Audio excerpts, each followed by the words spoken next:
It's Monday, and welcome back to another Mixology Monday with the Metal Mixologist from Pumpkin Smithy. Today we are again working with what's in season.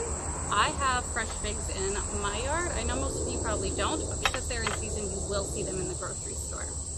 If you can't find fresh figs, there's also Dalmatia fig jam. They sell this in my grocery store and have for years. So you could substitute fig jam if you wanted to.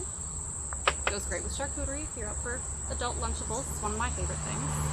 What we are going to be making today is a whiskey-based fig cocktail. I don't want to call it an old-fashioned because it's a pretty far cry from an old-fashioned, but I will make it both alcoholic and non-alcoholic. So the alcoholic one, I'm going to put rye whiskey in. You can do your favorite whiskey, you can do bourbon. Rye is going to add a little more spice, a little more caramel and vanilla than some other whiskeys. But this one is also higher proof, it's cask strength, so if you don't want that much, you can substitute something lower. You're going to need balsamic vinegar. Every recipe that does a whiskey fig cocktail uses maple syrup and vinegar. I have fig balsamic vinegar, it's just something I happen to have in my house. You can use regular balsamic vinegar, just like my maple syrup in my house always has cinnamon in it, which I think will complement this drink really well. But if you have regular maple syrup, use regular maple syrup. For the non-alcoholic version, I have some vanilla tea starting here. And I am just going to add some fresh figs and some rosemary to my vanilla tea along with the other components. I'm going to do 2 figs in each drink. For this one, I'm kind of going to give them a little squish because I'm not going to shake it. And this isn't boiling water, I just did like hot water out of my tap just to get the tea to start brewing. Normally I would make it sun tea style, so I put it in a mason jar with all of the components and let it sit out for a couple hours in the hot sun in the summer. We've got some rosemary here. I'm going to peel it. I'm going to use the rest as a garnish. And I might as well actually put the components in both cups while I'm at it.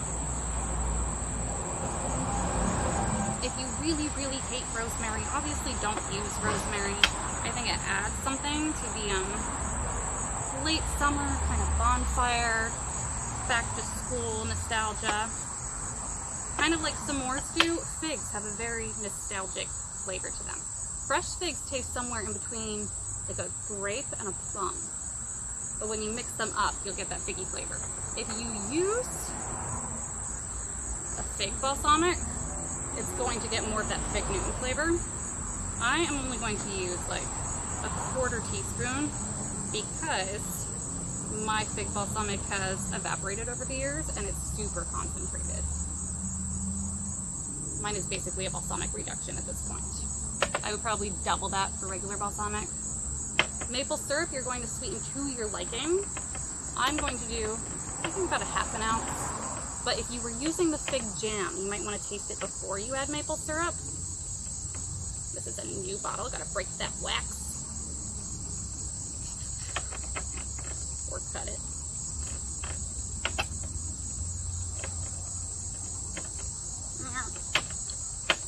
Am I there yet?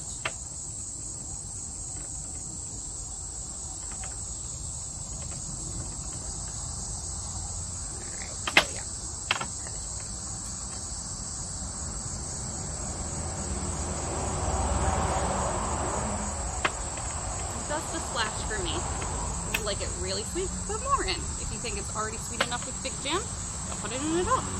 But mine does have that cinnamon component. So for cocktails, again, I said basically 2 ounces in every alcoholic drink.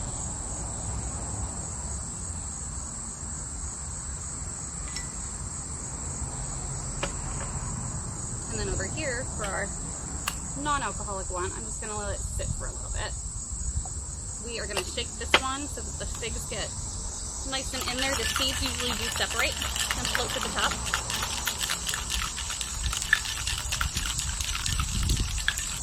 And again, I am using the ice cubes to do some muddling for me. And you could just pop the top off and empty it into a glass. I have a big cube here. And a lot of this is very, very thick. But this is going to have the texture of almost like a luck.